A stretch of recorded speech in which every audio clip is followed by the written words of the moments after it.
আমরা করব জয় গানে তালে তালে হাত নেড়ে আনন্দ উল্লাসে মাতেন কোমলমতি শিক্ষার্থীরা। উদ্দেশ্য শরীর সুস্থ রাখার ব্যতিক্রমী এই আয়োজনকে স্বাগত জানানো।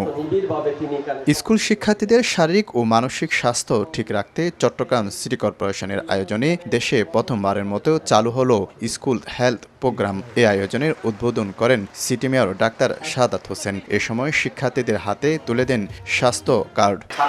ছাত্ররা যেন হাইজিন মেনটেন করে, তারা যেন সুস্থ থাকে, তারা যেন সচেতন থাকে এবং এই টোটাল প্রক্রিয়ার মাধ্যমে সেটি অনেকটা সম্ভবপর হবে। যে আমার একটা রোগ আছে অথবা আমার খারাপ লাগছে, বাট আমরা সেটাকে অবহেলা করছি। অ্যান্টিহেলমেন্টিক্স আমরা খাচ্ছি না, আমরা রুগ্ন হয়ে যাচ্ছি, অসুস্থ হয়ে যাচ্ছি। স্বাস্থ্য কার্ডে থাকবে শিক্ষার্থীদের ওজন, উচ্চতা, রক্তের গ্রুপ, হার্ট ও ব্লাড প্রেশার সহ নানা তথ্য। থাকবে সুষম ও পুষ্টিকর খাবারের বিভিন্ন তথ্য। স্কুল শিক্ষার্থীও যেন কোনো অসুস্থতায় না পড়ে, অসুস্থ হলে যেন তাৎক্ষণিকভাবে চিকিৎসা পায় এবং তারা যদি কেউ আগেভাগে যদি কোনো কারো অসুখ থাকে সেটা আগেভাগে আমরা চিহ্নিত করব।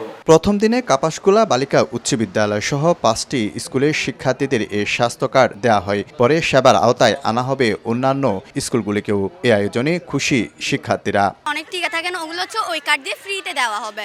অনেক জায়গায় হচ্ছে পে করে, কিন্তু ওই কার্ড দিয়ে যদি আমরা মারি আমাদেরকে কোনো পে করতে হবে না। অনেক শিক্ষার্থীর এখনও ডায়াবেটিস বা হাই প্রেশার বা লো প্রেশার এই টাইপের, তো এটা মেনলি দিছে যে যাতে আমরা এগুলো টেস্ট করাই জানতে পারি যে আমাদের এই ধরনের কোনো সমস্যা আছে নাকি।